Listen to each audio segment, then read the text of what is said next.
The viewers have all seen footage of vehicles on test grounds where they're going over really rough terrain to test the suspension. Is that what we're about to enter?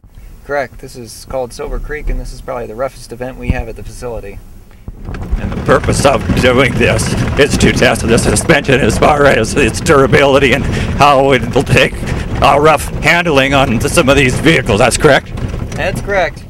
And have you ever had anything all of a sudden drop out of the bottom of this or a suspension break? I mean, you're pushing these things to take the maximum. Yeah, we've had some parts come off, hubcaps, etc., but generally it stays attached.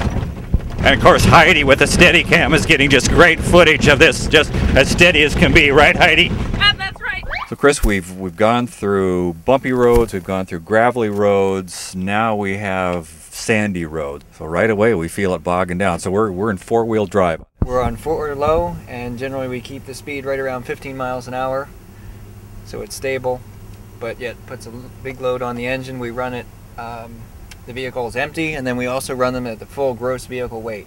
So it's a very severe test on the transmission and, again, the differentials. The first impression I get about this part is this would be a really, really good place for me to drive because it's safe. We're not going to do any high speed. There's nothing to run into except a cameraman here or there. We don't care about that. So don't you think? Don't you agree? Well, and there are barricades on the side, so it's tempting, but not yet. So we looked at the durability of the undercarriage going through the really rough road part, and the undercarriage has to endure a lot of things, including damage from salted roads and coastal areas or any areas where there's a lot of salt. So we are about to enter into a long trough full of heavily salted water, right?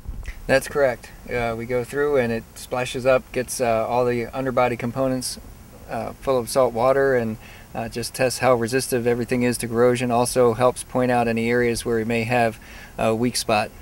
How salty is this? Is it like the Great Salt Lake, or is it compared to the ocean, or the way I like my mashed potatoes, just the kind of that level of salt? It's pretty heavily salted. It can corrode through things in a week or two if it's not protected. So it looks like we're entering the Great Salt Lake here. Okay.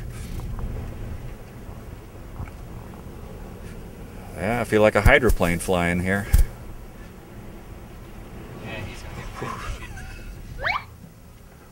We got a whole bunch of mud here, a lot of waters, and the point of this is just to see how the traction is in muddy situations and how the undercarriage holds up under this type of treatment. Correct. There's mud, so it packs in, make sure everything can withstand the mud getting in there and splashing, as well as being water getting into the components and everything underneath. So it all has to be resistant and durable to the environment. It seems to get even muddier the farther we go in this. Yeah, they fill it full of mud and then grade it along. Chris, you've done a great job today driving. Not as good as I could do, but you've done a great job. I know this is your job. I've provided you a lot of opportunities to allow me to drive, for you to have the experience of experiencing my ability to drive, which is phenomenal. I'm just speaking for myself. I'm an incredible driver. So I'm going to give you the opportunity one last time, and I'm serious, one last time, to allow me to drive this truck. What do you think? Well, it's just an absolutely convincing argument, and we've gone through all the events, and I think it's about time. I think you've learned enough, and it's a safe enough environment for you to go ahead and drive. All right. This is the day Chris lost his job. All right, I'll come on around.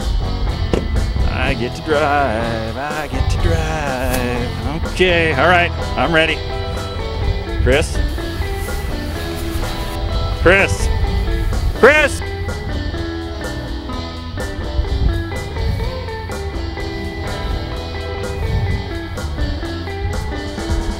I thought I'd never get rid of that guy.